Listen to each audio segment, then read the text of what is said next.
اعوذ باللہ من الشیطان الرجیم، بسم اللہ الرحمن الرحیم۔ اینڈ آف ٹائمز، آخر زمان۔ قرآن شریف کو پڑھنا اور ہر لفظ کو سمجھنا ہم پہ لازم ہے، لیکن قیامت کی نشانیوں میں سے ایک یہ بھی ہے کہ لوگ اپنی آوازوں کو دوران تلاوت یا خوشی و غمی کی محفلوں میں اس طرح بدلا کریں گے، خوبصورت بنایا کریں گے کہ اس سے دولت نہیں۔ حضرت عمران بن حسین رضی اللہ عنہ سے روایت ہے کہ رسول اللہ صلی اللہ علیہ وآلہ وسلم نے فرمایا کہ جو کوئی قرآن پڑھے اسے چاہیے کہ اللہ تعالیٰ سے سوال کرے۔ بے شک ایسی قوم آئے گی جو قرآن پڑھ کر لوگوں سے اس پر اجرت طلب کیا کرے گی۔ آپ صلی اللہ علیہ وآلہ وسلم نے اس پہ شدید صدمے کا اظہار کیا۔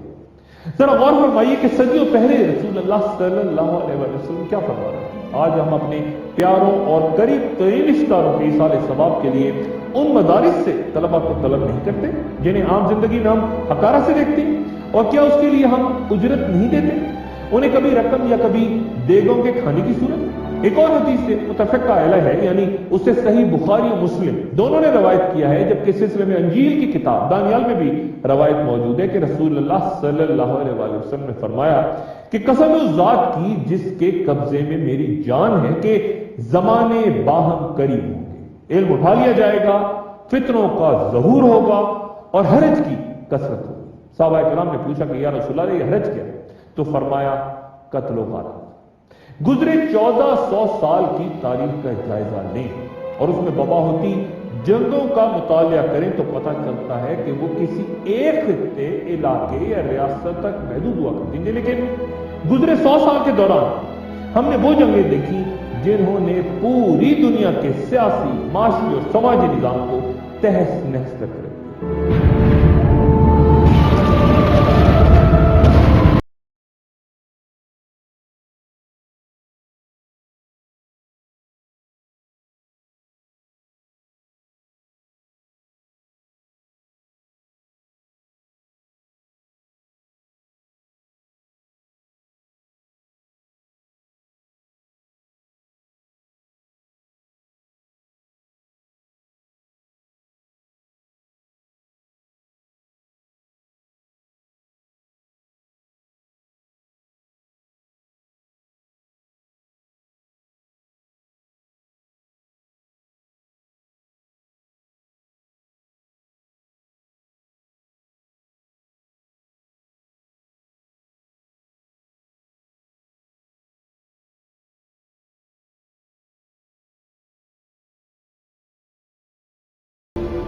جنگ عظیم اول کے دوران 2 کروڑ انسان لقمہ اجل بنے، جبکہ دوسری عالمی جنگ کے دوران یہ تعداد 5 کروڑ سے بڑھ گئی۔ اس کے بعد چین، گوئٹے مالا، کانگو، کیوبا، ویتنام، لبنان، کشمیر، یوگوسلاویا اور چچنیا کے حالات آپ کے سامنے ہیں، لیکن افغانستان، عراق، ایران، لیبیا، شام، مصر، یمن، مشرق وسطیٰ کے دیگر ممالک بشمول اسرائیل اور یورپ کی موجودہ صورتحال اور پھر جنوبی ایشیا کے ممالک کا تذکرہ بعد میں تفصیل کروں گا کہ وہ آخر الزمان کے حوالے سے کچھ تفصیل چاہتا۔ حضرت ابو ہریرہ رضی اللہ تعالیٰ عنہ بیان فرماتے ہیں کہ رسول اللہ صلی اللہ علیہ وآلہ وسلم نے فرمایا کہ ذات کی قسم جس کی قبضہ و قدرت میں میری جان ہے، دنیا ختم نہیں ہوگی یہاں تک کہ لوگوں پر ایسا دن آئے گا کہ قاتل نہ جان سکے کہ اس نے کس وجہ سے قتل کیا، اور نہ مقتول کو معلوم ہوگا کہ وہ کیوں مارا گیا۔ آپ صلی اللہ علیہ وآلہ وسلم سے پوچھا گیا کہ ایسا کیسے ہوگا، تو آپ صلی اللہ علیہ وآلہ وسلم نے فرمایا کہ بکثرت خونریزی ہوگی اور قاتل و مقتول دونوں جہنم کا رزق بنیں گے۔ ہمارے دور کی جو علامات ظاہر ہو رہی ہیں ان میں سے ایک کا ذکر حدیث میں اس طرح سے ہے۔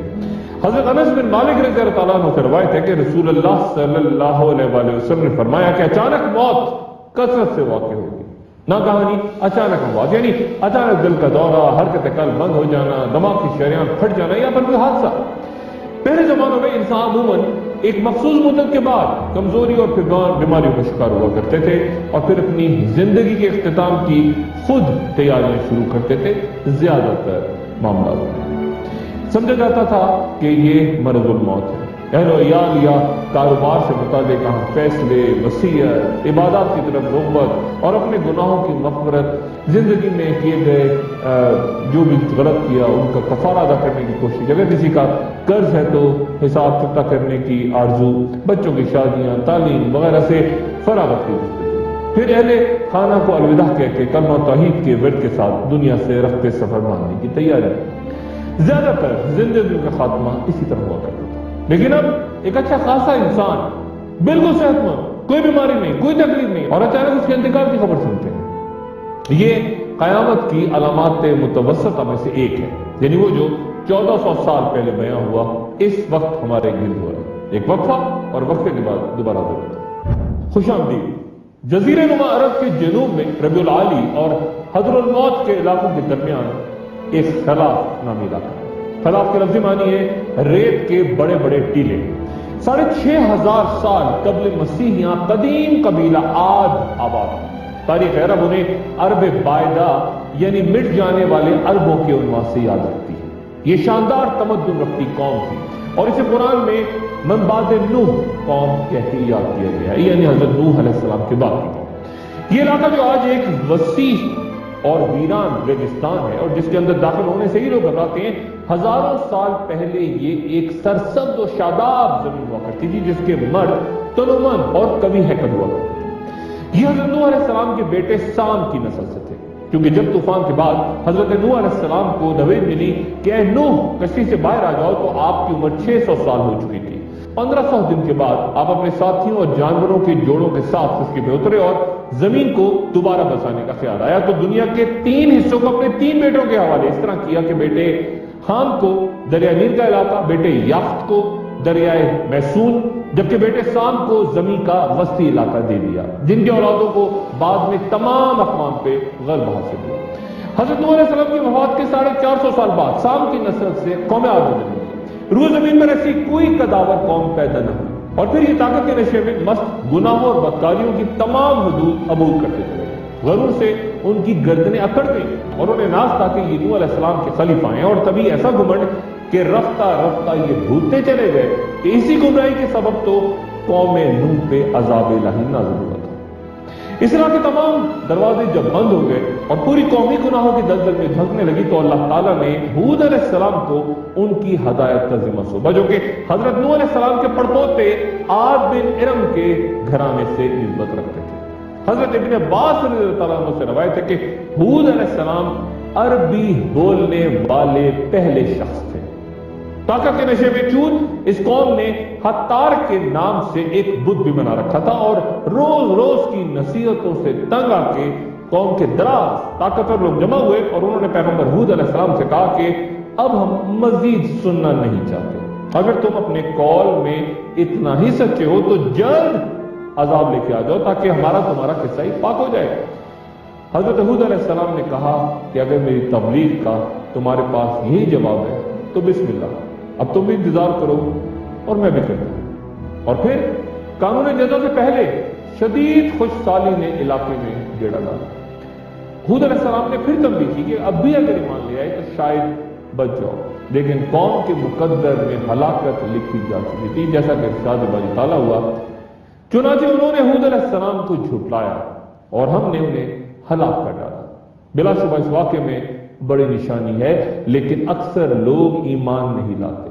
بے شک تیرا رب ہی غالب نہایت رحم والا ہے۔ ایک تیز آندھی چلے جس کا عذاب مسلسل 7 راتیں اور 8 دن جاری رہا۔ ہوا کے تیز رفتوں طوفان نے قوم عاد کو تہوالا کر کے اس طرح اٹھا کے پٹخا کہ ان کے جسم ریزہ ریزہ اور ہڈیاں چور چور ہو گئی۔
کہ انسانوں کو پہلے فضا میں بلند کرتی اور پھر اوندے منہ پٹکتی تھی، اور پھر کبھی ہیکل انسان اس طرح بے حس و حرکت پڑے تھے جس طرح طوفانوں کے بعد تنا ہوا درخت بے جان ہو کے گر جاتا ہے۔ قوم ہود کے اس واقعے کا تذکرہ عربی زبان کے ایک محاورے میں بھی ملتا ہے کہ عہد رسالت میں جب کسی نمائندے کو عام مقصد کے لیے بھیجا جاتا تو کہتے کہ عاد کی طرح نہ بن جانا، یعنی ایسے و عشرت میں ڈوب کے اپنا مقصد نہ بھول جانا۔ مفسرین ہلاک شدگان کی تعداد 4000 بیان کرتے ہیں۔ اہل عرب ہود علیہ السلام کی وفات اور قبر کے حوالے سے مختلف دعوے کرتے ہیں۔ بیشتر کے نزدیک وہ قوم عاد کے مارے جانے کے بعد حضر الموت کے شہروں کی طرف ہجرت کر گئے تھے، وہیں ان کی وفات ہوئی اور وادی برود کے قریب حضر الموت کے مشرقی حصے ایک شہر تمیم سے تقریباً 2 مرحلے پہ ان کی تدفین ہوئی، جبکہ کچھ کے نزدیک ہود علیہ السلام فلسطین کے مقام جبریش یا پھر عراق کے شہر نجف۔ اور علامہ حبلی رحمۃ اللہ علیہ سیرت الحبلیہ میں لکھتے ہیں کہ حضرت ہود علیہ السلام اور حضرت صالح علیہ السلام دونوں کی قبریں مسجد الحرام میں رکن یمانی اور حجر اسود کے درمیان۔ ام المومنین حضرت عائشہ رضی اللہ عنہا فرماتی ہیں کہ ایک روز رسول اللہ صلی اللہ علیہ وآلہ وسلم میرے پاس تشریف لائے اور فرمایا کہ عائشہ میرے جانے کے بعد تمہاری قوم کے لوگ یعنی عرب جلد ہی مجھ سے ملیں گے۔ حضرت عائشہ صدیقہ رضی اللہ عنہ فرماتی ہیں کہ میں نے پوچھا کہ پھر اس وقت یا اس کے بعد کے لوگوں کا کیا حال ہوگا؟ تو آپ صلی اللہ علیہ وآلہ وسلم نے فرمایا کہ وہ بغیر پروں والی ٹڈی کی طرح ہوں گے، طاقتور کمزور کو کھا جائے گا حتیٰ کہ ان پر قیامت آن ہو جائے گی۔ گویا صرف علامات قیامت میں ہی دولت و طاقت کا نشان نہیں، کیونکہ یہ عذاب تو پہلے بھی قوم ہود سمیت دیگر اقوام پہ نازل ہوا۔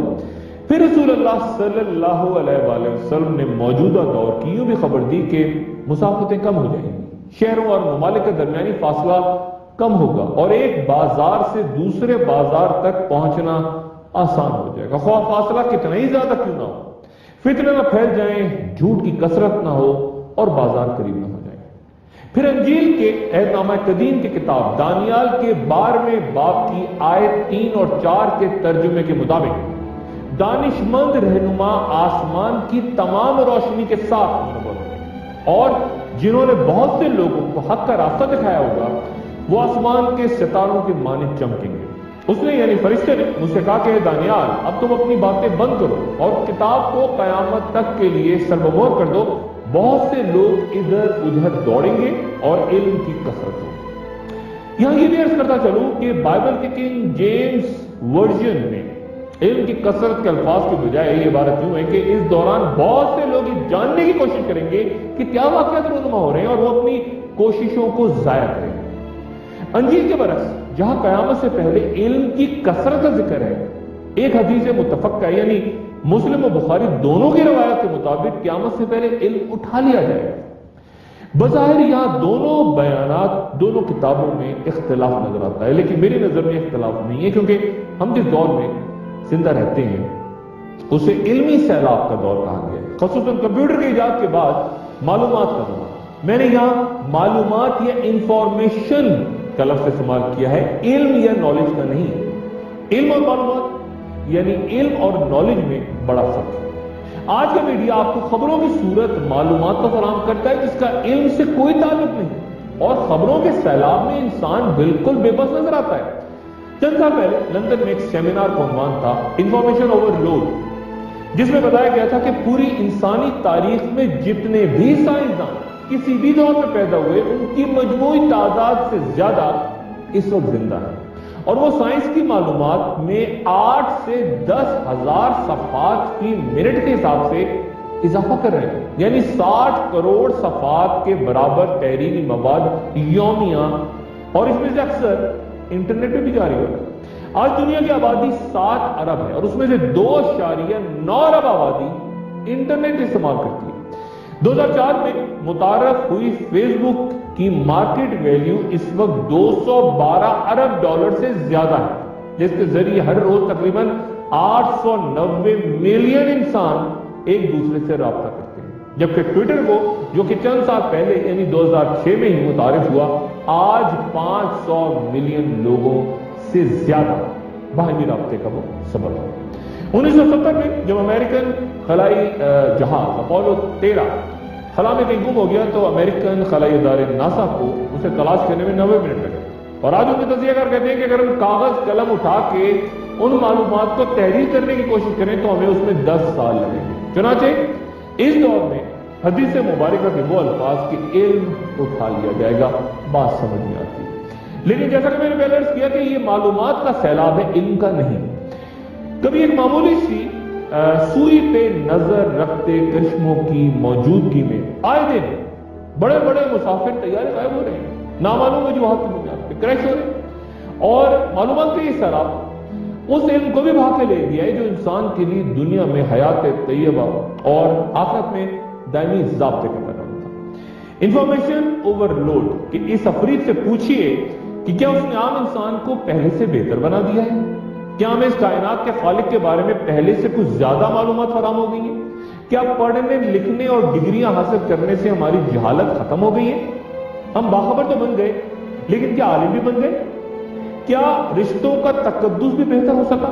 اور کیا مخلص اور دیانتدار انسانوں کی تعداد دنیا میں زیادہ ہو گئی؟ کیا قتل و غارت میں کچھ کمی واقع ہوئی ہے؟ اور کیا بھوک و افلاس ختم ہو گئی؟ چنانچہ حدیث مبارکہ کے مطابق جس علم کے اٹھ جانے کی خبر دی گئی ہے وہ قرآن و سنت کے علاوہ کچھ نہیں۔ یعنی مجھے یہ تو خبر ہو کہ سمندر میں کتنی مچھلیاں تیرتی ہیں، یا جنگلوں میں کتنے شیر اور چیتے گھوم رہے ہیں، یا پھر آج کی دنیا کے کس علاقے میں طلوع یا غروب آفتاب کا کیا وقت ہے، لیکن یہ خبر نہ ہو کہ میری اپنی زندگی کا مقصد کیا ہے اور خالق کائنات نے مجھے اس دنیا میں بھیجا کیوں تھا۔ اور میرے لیے تمام معلومات، یہ تمام خبریں پھر وبال جان۔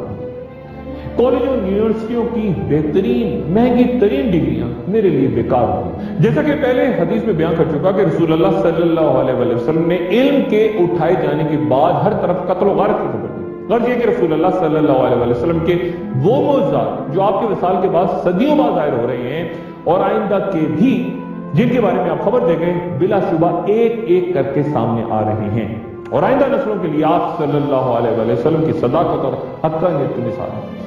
یہ سب وہ علاماتیں متوسطہ ہیں جو ظاہر ہو رہی ہیں لیکن ابھی اپنے انتہا کو نہیں پہنچی، لیکن ان کی رفتار میں ہر روز اضافہ ہو رہا ہے اور تیزی آ رہی ہے اور ہوتی رہ جائے گی، یہاں تک کہ تیسری قسم کی علامات ظاہر نہ ہو جائیں۔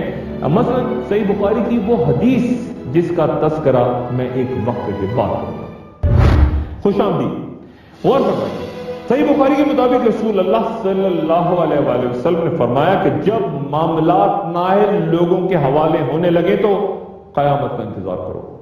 خود غرضی اور لالچ معاشرے میں عام ہوں گے، رشوت تحائف کی شکل اختیار کر لے گی۔ مزید علامات کچھ یوں بیان ہوتی ہیں کہ اہل مسجد آپس میں لڑیں گے اور وہاں کوئی نماز پڑھانے والا نہیں ملے گا، صرف جان پہچان کے لوگوں کو سلام کیا جائے گا۔ اور پھر وہ صحیح حدیث جسے طبرانی نے ابو امیہ اجمی سے روایت کیا ہے کہ آپ صلی اللہ علیہ وآلہ وسلم نے فرمایا کہ قیامت کی علامتوں میں سے ایک کم عمر لوگوں کے ہاں علم کی تلاش ہے۔ اس حدیث کا مفہوم یہ ہے کہ ان لوگوں سے دینی مسائل پوچھے جائیں گے جن کو علم پہ قدرت نہیں اور جو خود گمراہ ہوں گے اور دوسروں کو بھی بھٹکائیں گے۔ اور پھر یہ بھی فرمایا کہ احمق شام سے مسجد میں بیٹھا کریں گے۔ ایک اور صحیح حدیث میں حضرت ابو داؤد رحمۃ اللہ علیہ سے روایت ہے کہ رسول اللہ صلی اللہ علیہ وسلم نے فرمایا کہ آخری زمانے میں لوگ کبوتر کے بوڑے کی طرح سیاہ خضاب لگایا کریں گے اور وہ جنت کی خوشبو نہ سن پائیں گے، مرد عورتوں کے اور عورتیں مردوں کے روپ دھارا کریں گے۔ بخاری میں ہی ابن مالک اشعری سے رسول اللہ صلی اللہ علیہ وسلم کا فرمان روایت ہے کہ میری امت میں کچھ لوگ ہوں گے جو ریشم، مینوشی اور گانے بجانے کو حلال سمجھیں۔ حضرت انس بن مالک رضی اللہ عنہ سے روایت ہے کہ رسول اللہ صلی اللہ علیہ وسلم نے فرمایا کہ زنا پھیل جائے گا، مرد کم اور عورتیں زیادہ ہو جائیں گی۔ آپ میں سے اکثر نے بحر مردار یا ڈیڈ سی کا نام سنا ہوگا اور ممکن ہے اس علاقے میں کچھ لوگوں نے سفر بھی کیا ہو۔ یہ دراصل ایک نمک کی جھیل ہے جو مشرق میں اردن اور مغرب میں اسرائیل کے ساتھ وجود رکھتی ہے۔ اس کا پانی 34% نمکین، یعنی دنیا کے کسی بھی سمندر، دریا یا جھیل سے زیادہ نمک رکھتا ہے، اس لیے اس پانی میں زندگی ناممکن ہے، نہ کوئی مچھلی اور نہ کوئی اور سمندری مخلوق وہاں رہ سکتی ہے، یہ پانی ان کے لیے زہر ہے، اسی لیے اسے بحر مردار عربی میں بحر المیت بھی کہتے ہیں۔ اس جھیل کے جنوب میں وہ علاقہ ہے جہاں ایک دور میں سادون اور آمورہ سمیت 5 بستیاں تھیں۔ انجیل کے مطابق یہاں آباد قوم صدون کو اپنا صدر مقام قرار دیتی تھی۔ یہ تمام علاقہ جہاں بحر مزار نظر آتا ہے، یہاں وہ بستیاں آباد تھیں جنہیں جدید سائنسی ریسرچ کے مطابق 2000 سال قبل مسیح ایک بھیانک زلزلے نے آ کے تمام علاقے کے ساتھ بدل دیا۔ حضرت لوط علیہ السلام کا ذکر قرآن شریف میں 72 مقامات کیا ہے۔ آپ حضرت ابراہیم علیہ السلام کے بھتیجے تھے اور ان کے ساتھ حضرت لوط علیہ السلام نے جنوبی عراق سے ہجرت کی تھی۔ ابراہیم علیہ السلام اور لوط علیہ السلام دونوں کا اصل وطن عراق کے شہر بصرہ کے نزدیک بابل کی وہ بستی تھی جس کا ذکر سورہ بقرہ میں ہے۔ ہجرت کے وقت لوط علیہ السلام کی بیوی بھی ان کے ساتھ تھی، اور یہ خاندان جب مصر پہنچا تو وہاں چرواہے بادشاہوں کا دور تھا۔ حالات ناسازگار ہوئے تو حضرت ابراہیم علیہ السلام فلسطین کی جانب نکل گئے اور بھتیجے لوط علیہ السلام صدون کی وادی کی طرف چلے گئے، جہاں کے باشندے اغلام بازی سمیت دیگر بدترین گناہوں میں اس طرح مبتلا تھے کہ اس فعل کا نام ہی صدومیت یا سوڈومی پڑ گیا۔ چنانچہ لوط علیہ السلام نے لوگوں کو اس بدفعلی سے منع کرتے ہوئے اس طرح آواز فرمایا، اے میری قوم، تم وہ بے حیائی کرتے ہو جو تم سے پہلے دنیا میں کسی نے نہ کی۔ تم تو عورتیں چھوڑ کے مردوں کے پاس جاتے ہو، تم تو حد سے گزر گئے۔ لوط علیہ السلام کے اس پیغام پر قوم نے انہیں انتہائی بے حیائی کا مظاہرہ کرتے بستی سے ہی نکل جانے کا کہا، قرآن کی زبان میں، اور اس کی قوم کا کچھ جواب نہ تھا مگر یہ کہنا تھا کہ ان کو اپنی بستی سے نکال دو، یہ لوگ تو پاکیزگی چاہتے ہیں۔ جب لوط علیہ السلام نے مزید تلقین شروع کی تو قوم غصے سے بھڑک اٹھی اور کہا کہ اے لوط، ابھی نصیحتیں بند کرو، اور اگر سچے ہو تو پھر وہ عذاب لا کے دکھاؤ جس کا تذکرہ تم کر کے بار بار ہمیں ڈراتے ہو۔ اہل صدوم کے ساتھ لوط علیہ السلام کے مذاکرات جاری تھے کہ عذاب کے فرشتے 2 حسین و جمیل لڑکوں کی صورت لوط علیہ السلام کے گھر پہنچے تو قوم نے لوط علیہ السلام کے مکان پہ ہی چڑھائی کر دی۔ قوم دروازوں پہ پتھر برسانے لگی کہ ان لڑکوں کو ہمارے حوالے کرو، اور جب دروازہ ٹوٹ گیا تو حضرت جبرائیل علیہ السلام کے حکم سے لوط علیہ السلام اپنے خاندان سمیت وہاں سے نکل گئے۔ ان کی بیوی نے ساتھ جانے سے انکار کر دیا، اور پھر آخر شب ایک بہت ہی ہیبت ناک چیخ نے اہل صدوم کو تہو پالا کر کے پوری بستی کا تختہ اٹھا کے اس پر پتھروں کی بارش کر دی۔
حضرت لوط علیہ السلام نے جب ایک قریبی علاقے کی پہاڑی سے طلوع آفتاب کے بعد اپنی بستی یعنی صدوم شہر کی طرف دیکھا تو وہاں ہلاکت و بربادی کے نشانات کے علاوہ کچھ نہ تھا۔ پتھروں کی بارش کے دوران ہر شخص پہ وہ پتھر گرا جس پہ اس شخص کا نام لکھا تھا، اور یہ پتھر اس کثرت سے برسے کہ پوری بستی ان سیاہ جلے ہوئے پتھروں سے ڈھک گئی، اور یہ پتھر آج بھی وہاں موجود ہے۔ قیامت اس وقت تک قائم نہ ہوگی جب تک یہ صورتحال نہ پیدا ہو جائے کہ زمین پر کوئی ایک شخص ایسا نہ رہے جس کی اللہ کو ضرورت ہو۔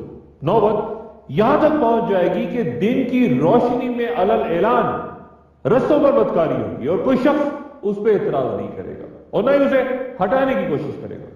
اس روز معاشرے کا بہترین شخص وہ ہوگا جو زانی مرد سے کہے گا کہ تم نے اسے رستے سے تھوڑا ہٹا لیا ہوتا، اور یہ بات کہنے والے کی اس دور میں وہی حیثیت ہوگی جو آج ابو بکر صدیق رضی اللہ تعالیٰ عنہ اور حضرت عمر فاروق رضی اللہ تعالیٰ عنہ کی ہے۔ اور پھر صحیح بخاری اور مسلم میں کئی جگہ یہ روایات بھی کہ شراب و زنا عام ہوگا تو پھر جن گناہوں کی پاداش میں قوم لوط بدترین عذاب کی مستحق ٹھہری، کیا قانون سزا و جزا میں تبدیلی ممکن ہے؟ ہرگز نہیں۔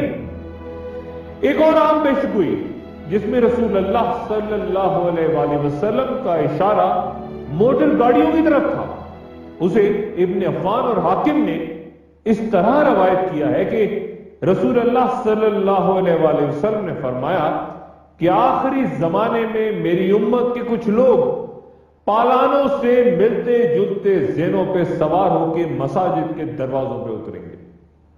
حضرت انس رضی اللہ عنہ سے روایت ہے کہ قیامت اس وقت تک قائم نہ ہوگی کہ آسمانوں سے عام بارش تو برسے گی لیکن زمین سے کچھ نہ ہوگے گا۔ وقت کے بارے میں فرمایا کہ قیامت تب تک قائم نہ ہوگی جب تک زمانے آپس میں نہ مل جائیں، سال مہینے کے برابر ہو جائے گا، ہفتہ دن کے برابر اور دن گھنٹے کے برابر، اور گھنٹہ ایک چنگاری کی صورت جو کہ چمک کے فوراً بجھ جاتی ہے۔ یہاں یہ سوال عام ہے کہ جب سال میں اتنے ہی دن ہیں جتنے پہلے زمانوں میں ہوتے تھے، یعنی عیسوی سال میں 365.25 اور اسلامی سال میں 354.36، یہ تعداد تو پہلے بھی اتنی تھی اور آئندہ بھی اتنے ہی مہینوں، گھنٹوں، دنوں اور ہفتوں کا حساب کتاب، تو پھر اس حدیث کا مفہوم آخر کیا ہے؟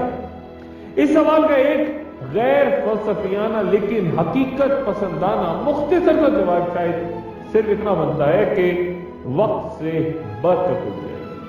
برکت وہ شے ہے کہ اگر کسی بھی جگہ موجود ہو تو فوائد کئی گنا بڑھ جاتے ہیں، اور اگر یہ برکت وقت میں آ جائے تو تھوڑے سے وقت میں صدیوں کا کام ہو جاتا ہے۔ یہ برکت مال میں آ جائے تو چند 100 روپوں میں ہزاروں کا کام نکل آتا ہے۔ برکت ہو تو ایک پلیٹ کھانا بہتوں کے لیے کافی، اور اگر نہ ہو تو تمام دسترخواں بھرا ہونے کے باوجود لوگ بھوکے رہ جاتے ہیں۔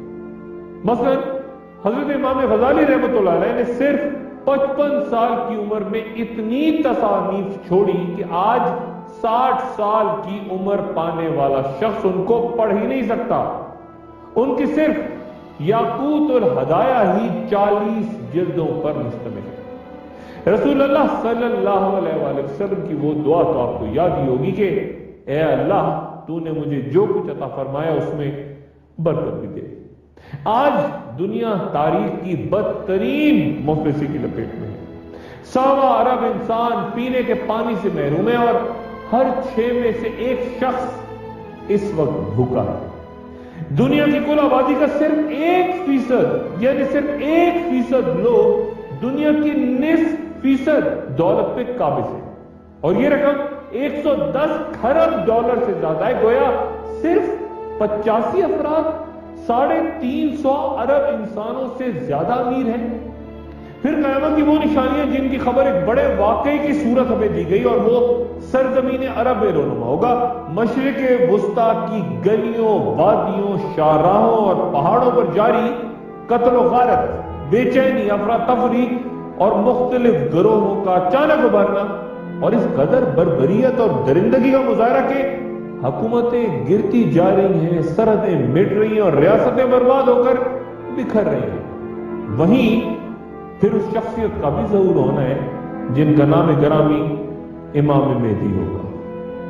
وہ کب، کہاں اور کس طرح سامنے آئیں گے، اگلی نشست میں گفتگو جاری رہے گی۔ اپنا دوستوں، رشتہ داروں، گرد و نواح کے لوگوں کا سب کا خیال رکھیے گا۔ اللہ حافظ۔